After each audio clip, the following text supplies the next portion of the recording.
मी advocate Avinash Naik नवरे पंढरपूर बारमध्ये वकिली व्यवसाय करतो. सदर घटना अशी झालेली आहे की मी वकीलपत्र का घातलं नाही, म्हणजे एका गुन्ह्यात वकीलपत्र का घातलं नाही. तर मी काय सांगितलं होतं की तुम्ही बाबा मला तुमच्या ह्याच्यात वकीलपत्र घालायचं नाही, कारण तुम्ही वकिलांना नीट बोलत नाही, उद्धटीची भाषा वापरता, कोर्टात लोकांना उद्धटीची भाषा वापरता, त्याच्यामुळे मला ह्या तुमच्या कामात वकीलपत्र घालायचं. ह्याचा राग मनात धरून आज सकाळी मला एका निनावी मोबाईलवरून फोन आला की वकील साहेब तुम्ही कुठं आहे, तुम्ही इथं बाहेर हॉटेलमध्ये या आणि त्या ठिकाणी आमची केस द्यायची असं म्हणून मला बोलवून घेतलं. आणि त्यावेळेस आरोपी अमर हरी कांबळे आणि त्याची आई पुष्पा हरी कांबळे, अनोळखी इसम अशा लोकांनी येऊन मला मारहाण केली. माझ्या खिशातले पैसे काढून घेतले आणि माझ्या डोळ्यात चटणी टाकली. तुला लई मस्ती आली का, तू आमचं वकीलपत्र घेत नाही, अशा पद्धतीचं बोलून आणि मला मारहाण झालेली आहे. कोर्टाच्यात मारहाण केली. हे असे जे हे लोक आहेत ते गुन्हेगारी प्रवृत्तीचे लोक आहेत, खोट्या केसेस करतात आणि लोकांना खोट्या केसेस करून ब्लॅकमेलिंग करतात. ह्या लोकांचे केस मी चालवली नाही, घेतली नाही, त्याच्यात वकीलपत्र माझं घातलेलं नाही. त्यामुळं चिडून जाऊन ह्या लोकांनी मला आज मारहाण केली, जीवे मारण्याची धमकी दिली. तरी तात्काळात आरोपीला अटक करून आरोपीवर कायदेशीर कारवाई करावी. आम्ही सगळे बारचे माझ्याकडे जे संघटना आहे, बार संघटना आहे, माझे सगळे वकील मित्र आहेत, ते सगळे माझ्याबरोबर आहेत आणि ह्या सगळ्यांनी मला साथ द्यावी आणि लवकरात लवकर आरोपीवर कारवाई करावी. हां, याबद्दल रेतसर पोलीस स्टेशनला फिर्याद दिलेली आहे आणि फिर्यादसुद्धा दाखल झालेली आहे. तरी आरोपीला त्वरित अटक करण्यात यावी ही मागणी आहे. वकिलाच्या जीवाला धोका निर्माण झालेला आहे, कारण असे गुन्हेगारी प्रवृत्तीचे लोक कोर्ट कॅम्पसमध्ये येऊनसुद्धा ह्याच्या आधीसुद्धा 2 दिवसापूर्वी एक घटना घडली होती की म्हणजे आत येऊनसुद्धा दमदाटी करायला लागलेली आहेत ही गुन्हेगारी प्रवृत्तीचे लोक.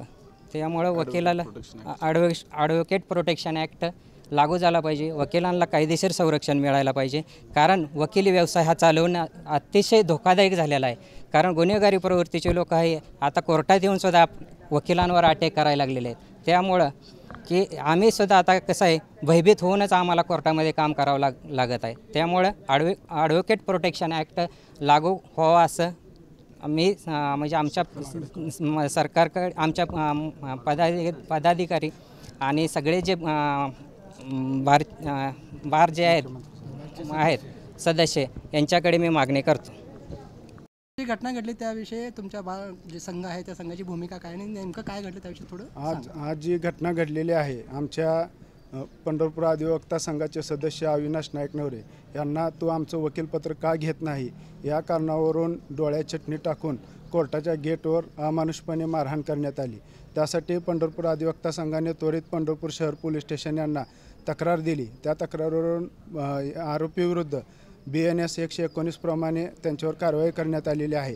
तसेच त्यांना त्वरित अटक करावी, अन्यथा आम्ही संपूर्ण जिल्ह्यामध्ये कामकाज बंद ठेवणार आहोत असं आम्ही ठराव देखील आज पंढरपूर अधिवक्ता संघामध्ये घेतलेला आहे. आणि त्यासाठी पंढरपूर, सांगोला, मंगळवेढा, सोलापूर या सर्व वकील संघटना आमच्या पाठीशी आहेत. ज्यांनी जर हे कृत्य केलेलं आहे, चुकीचं पाऊल उचललं आहे, ते नेमकं कोण आहे, त्यांची पार्श्वभूमी काय आहे, ते क्रिमिनल वृत्तीचे व्यक्ती आहे का वगैरे त्याविषयी जरा सांगा. आता सध्या त्यांच्यावर फिर्याद दिलेली आहे. फिर्यादीनं आरोपीचं नाव देखील सांगितलेलं आहे. त्यांचे गुन्हेगारी पार्श्वभूमी असल्याची सुद्धा आम्हाला माहिती मिळालेली आहे आणि अशा पद्धतीचे वेगवेगळे त्यांनी गुन्हेसुद्धा यापूर्वी केलेले आहेत. तसेच या आरोपीनं वेगवेगळ्या पद्धतीनं इतर लोकांनासुद्धा दमदाटी केल्याचे प्रकारसुद्धा आम्हाला आता समजलेले आहे. तसंच बीडमध्ये देखील माझी जी वकील बहीण आहे त्या वकील बहिणीला देखील असा अमानुषपणे मारहाण करण्यात आलेली आहे. दिवसेंदिवस या वकिलांविरुद्ध असे भ्याड हल्ले होत आहेत. त्यासाठी आम्ही माननीय मुख्यमंत्री साहेब यांना ॲडव्होकेट प्रोटेक्शन ॲक्ट लवकरात लवकर पारित व्हा असं देखील आता आम्ही निवेदन देणार आहेत. असा ठराव देखील आमच्या अधिवक्ता संघामध्ये आम्ही आज पारित केलेला आहे.